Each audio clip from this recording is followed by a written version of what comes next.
Malapit na magsimula ang panibagong yugto ng Gilas Pilipinas. Ever since World Cup, marami nang bago ang nangyari. And isa sa mga yon ay kung paano magpatakbo ng team si Coach Tim Cone. Hiling na maraming Gilas fans kahit noon pa ay better ball movement, better system, taller players, and skill development na pasok sa international standard. Well, base sa interview na nakita ko from Coach Tim, mukhang yun rin yung pinaplano niya para sa team. We didn't want to have a big pool because, again, it goes back to the preparation time. If you have a bigger pool, you have to spend time trying out everybody, trying different combinations, and then you have to whittle it down and then finally get to your main group and then practice with that group. So we decided that because we have limited preparation time, we just come in with the guys that we felt would be the best team that we could form, that was balanced, that had size, that had defense in the backcourt, versatile, could play big, could play small, and most importantly, guys that we felt could fit together and fill out all the positions. First off, pag-usapan natin yung na-mention na 12-player team. Ang idea nila dito is to build a team na talagang team sila and walang labas-pasok. Diba sa first window, hindi magiging available sila Junmar, AJ Edu, and si Jamie Malonzo, nag-aantay pa tayo ng updates. Pero kung makikita natin sa practices, kasama sila. And that's because 12-player team sila. Just like any other pro team. Kahit na injured ka or di ka available, involved ka pa rin. Whether nasa sidelines ka or nakikilaro. That's important kasi they're implementing a system eh.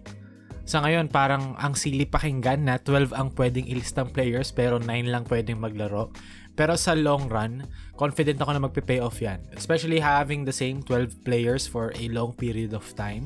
Kumbaga yung teaching opportunities dito mas magiging productive. Kasi instead of teaching new players the system, and yung iba, diba, instead na nagpo-progress sila, nag-a-adjust sila doon sa bagong player, you can teach new options or new branches of your system instead. So progression-wise, mas may sense kasi you can build, and build.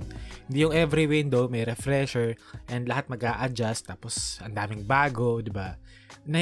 Instead na yung preparation time napupunta sa preparation na pwede ika-improve, ang nangyayari nagsa-stagnate lang kasi paulit ng paulit.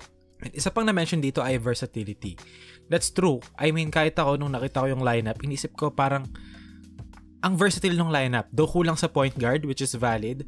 Pero kung titignan natin ulit yung sistema ni Tim Cone, hindi naman talaga necessary magkaroon ng mga guard na nagdi-dribble ng 5 times para lang makapunta sa paint. So often si Coach Tim, kailangan mo lang ng mga 2 to 3 dribbles to get to the paint or to attack the basket. Though, it would be better if meron, pero I think it's okay na ganito kasi players like Malonzo, Oftana, and Kiambao are going to have opportunities to make plays with the ball. Kasi kung nyari sabihin na natin na may point guard dyan na magaling mag-dribble, magaling mag-make plays with their dribble, ang mangyayari dyan is siya yung mabibigyan ng chance. And yung mga players like Malonzo, Oftana, and Kiambao na gusto ng mga fans na, di ba, matuto at mag-improve sa ball handling nila. I think yung ganito na mapipilitan talaga sila na mag-dribble and mag-create ng plays. And after ilang years, di ba, magiging natural na rin yun, hopefully. But what we're doing is that we're trying to think of this program as a 4-year program. We want this team to be like a team, like a pro or PBA team or even a college team where you keep it together and you let it grow through its successes and failures, and you hope that you improve as you go along. So this first window is supposed to be our preparation for the second window, which would be the Latvia. And Latvia is going to be our preparation for the third window. And that 3 windows are going to be preparation for the next year and the windows that go on. So we're trying to have a mindset that we want continuity, that we want this team to stay together, and that we want to learn and grow as we go along. But by and large, we keep that team intact and we grow with it. We're not going to win every game, but, we're going to stay competitive and we're going to get better and better as we go along. And that really is the ultimate goal, is to get better as we go and try to reach our potential. We feel if we get 12 of the best players in the country together and form a team, that over time they have a chance to reach their best potential. And if they reach their best potential, there's no doubt that is going to be the best team that we can show to the world. So basically, what Coach Tim was saying, okay, when you have the same 12 guys, mostly sa buong 4-year run, sabay-sabay silang nagde-develop. Sabay-sabay silang nagpo-progress. And if nakalaro na kayo ng liga kasama mga tropa, nung di pa kayo gaanong ka-close, medyo hindi pa nagkakaamuyan sa loob ng court yan eh. Pero the more you play, the more leagues na sasalihan nyo, mas nagiging seamless yung chemistry sa court. Kabisado mo na yung tendencies nila. Alam mo na kung nasaan lagi. Pag nag-drive ka, alam mo na matik, magkakat sa baseline, yung mga ganun. Pag kasi hugot-hugot, lagi ka starting from scratch and yung progress hindi productive. From my experience kami, pag meron kaming sobrang solid kasi namin sa liga na grupo, like 8 kami na solid, magkalaro na kami for ilang years. Pero pag laging may bagong hugot, diba, galing sa labas, ang nangyayari is kapag nakahaluan yung core group, nagugulo or nadidisrupt yung team or yung flow ng opensa or ng depensa, yung chemistry ba. And I think hindi rin kasi ganung nakikita ng fans masyado yung factor of, you know, yung being able to play on the court. Lagi kasi nakikita natin yung narratives, yung score, yung box score, kung anong nangyari, kung anong dramang nangyari, pero hindi natin laging natitake into account yung nangyayari mismo sa court. Like yung ganong kabilis yung pick and roll, gaano kabilis yung read na ginawa ng point guard para ma-realize na nagtag yung weak side corner at ipasa niya skip pass papunta dun sa weak side corner na yun. Mga ganong bagay, gaano kabilis sila mag-execute ng play kasi minsan kahit maganda yung set play, kung hindi maganda yung pacing ng pagkakaset, mabagal yung pace, di ba? Hindi rin siya ganun ka-effective.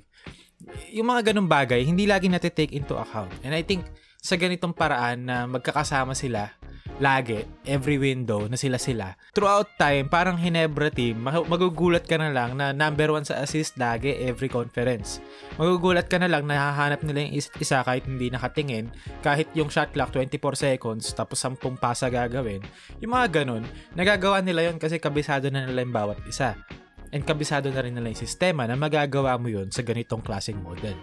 So isipin nyo na lang kunyari, yung progression or yung development ng players, parang building blocks. So umpisa, meron kang pundasyon, magbubuo ka ng pool, pipili ka ng mga players na fit sa sistema, and then magka-practice ka, magtuturo ka ng sistema. So yun yung progress. Pero once na yung progress na yun ay mahinto, like for example, like iba ka na naman ng 12-man lineup, mahihinto yung progression ng player. And pag binalik mo sila bigla, magpo-progress ulit sila after ng pause, and then mawawala na naman sila, magpo-pause. Kumpara sa sistema na yung player, magsisimula siya from the start, meron siya pundasyon ng sistema and ng chemistry with other players, and then magpo-progress with their practices sa sistema, matututunan, chemistry, paano maglaro the right way, and then after ilang windows, magpo-progress ulit, and then magpo-progress ulit. So pag tinignan mo sa malayo, okay, on a bigger perspective, makikita nyo na mas solido, mas buo yung pundasyon o yung structure ng development ng isang player kasi merong continuity, tuloy-tuloy. And kung titignan nyo, tatanggalin natin yung kulay, mas solid yung pundasyon. Kumbaga, pag lumindol to, yung nasa right side, buong pyesa pa rin. Yung sa kabila, merong gaps, merong mga vulnerable areas na pwedeng gumuho kasi hindi nagtuloy-tuloy ng isang diretso lang yung progression.